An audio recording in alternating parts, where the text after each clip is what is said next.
We met many years and careers ago when I was a travel consultant, and Steve came in and bought an airline ticket. She was beautiful, and it didn't take long for me to realize that beauty just wasn't just external, but it was internal as well. So I just remember seeing him walk across campus, and he caught my eye, and I chased him for about 2 months before I could get him to ask me out. And then one day I just thought, well, what would it hurt to go out with her? And I did, and never looked back. I loved her the minute that I went out with her. We met at the Summit Church, 10 years ago? Almost 10 years ago in the college and singles group. I remember thinking that he had a really pretty smile. You know, marriage-wise, we were very busy living our life, raising a family, but there was something that was missing. Based upon my story, there was a void there in a father figure as a child for me. And so my goal as an adult was to be the best father I could be. Unfortunately, I wasn't really focused on being a good husband. Eventually, just out of frustration, I finally gave up. I finally just quit trying to fix Steve. Steve and I were married young. We were 19 and 20, and we thought we had the world by the tail.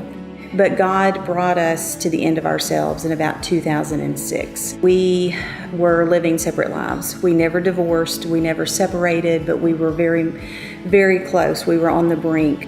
We really didn't realize that anything was really that wrong. Like, we just assumed that, well, we're in the stage of having little kids, and it's just until he got home, and then we realized how much we were missing out on. Like, this could be so much better.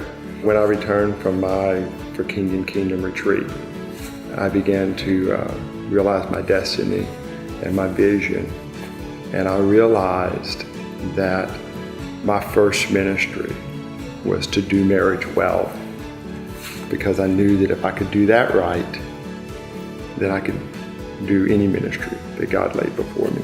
And so we started having some conversations, and we started talking about and imagining what our marriage would be like, what our family would be like. We talked about being that 80-year-old couple that walked through the supermarket holding hands.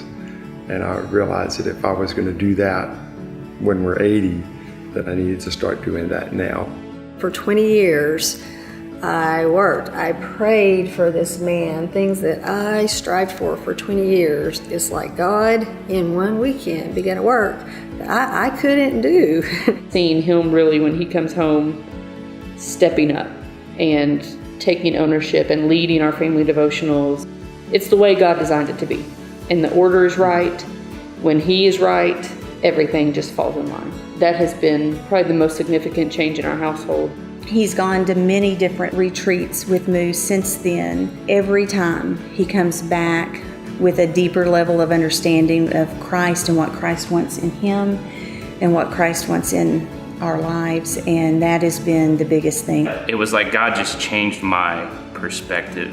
He changed my mind. I am Courtney Lewis. Dave and I have been married for 6 years. I went to Moose 11. I'm Steve Titus, and this is my wife, Angie. We're members of the Summit Church. I've been doing Moves with Summit Church since 2017. I'm Dana Freeman. This is my husband, Steve. We've been married 22 years. I have been involved in For Kingdom since 2014. My name's James Stevens. This is my wife, Amanda. I've got 3 kids, 5, 3, and 8 weeks. It's not just about the men. It's absolutely not. And I know that it's geared and focused towards men, but I've seen firsthand what this thing does, and I think that it is incredibly powerful, incredibly important for strong men to be able to build their families to know and love Christ as well. Women are desperate for men to stand up and lead us and lead our families. And I think through King and Kingdom, that those strongholds are pulled down. As they seek Christ, those strongholds crumble.